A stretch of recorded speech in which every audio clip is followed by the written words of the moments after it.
had some recent results that show very good grades, both disseminated and high grade. So we're going to do some step-out drilling. But then as well, we have a large property. It's 33,000 hectares in a very prospective area. There's a lot of active exploration projects as well as formerly producing mines, one of which they're bringing back into production. Hopefully that'll be the Huckleberry mine.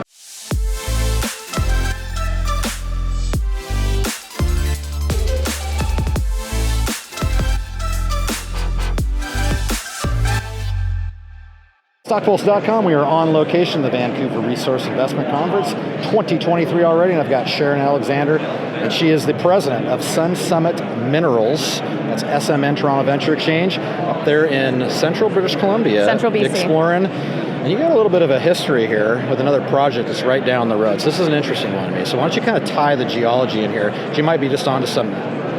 For sure. So our Buck project is very similar to the Blackwater Gold project, which for those who are following, it's owned by Artemis Gold. It's going to be permitted most likely Q1 2023, so very soon. So this shows that mining can be permitted in BC and a bulk tonnage type deposit can be economic. And so we're seeing very similar styles of grade, styles of mineralization and grade at our Buck main system. So Blackwater has 8 million ounces at 0.75 gram per ton gold.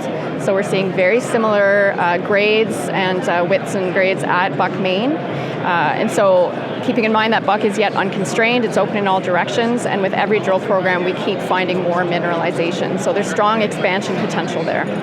Yeah, so it's been a little bit of a tough go here for the explorers the last couple of years. So yeah, what's the game plan here? Are you gonna make it bigger? Are you gonna go out and get a resource? What are you thinking? Yeah, so we haven't put a resource on it yet. We're up to 84 drill holes for 30,000 meters, so we definitely could put a resource on it. But like I said, with every drill program, we're successful at finding additional mineralization. If it gets bigger, why keep exactly going, why put that constraint on it? So we're definitely going to do at least another drill program or two to test the expansion potential, especially to the west. We've had some recent results that show very good grades, both disseminated and high grade. So we're going to do some step-out drilling. But then as well, we have a large property. It's 33,000 hectares in a very prospective area. There's a lot of active exploration projects as well as formerly producing mines, one of which they're bringing back into production. Hopefully that'll be the Huckleberry mine.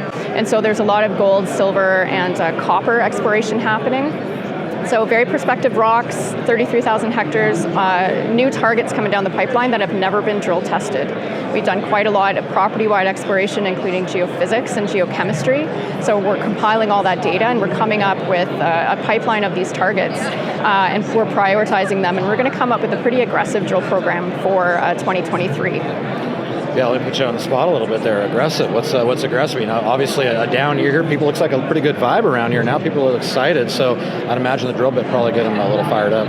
Yeah, definitely. So we definitely could start drilling a modest program right now with the money we have. We have about 2 million, 2.5 in the bank. So we could start drilling, step-out drilling at Buck Main, and then testing some of these targets elsewhere on the property that have never seen a drill bit.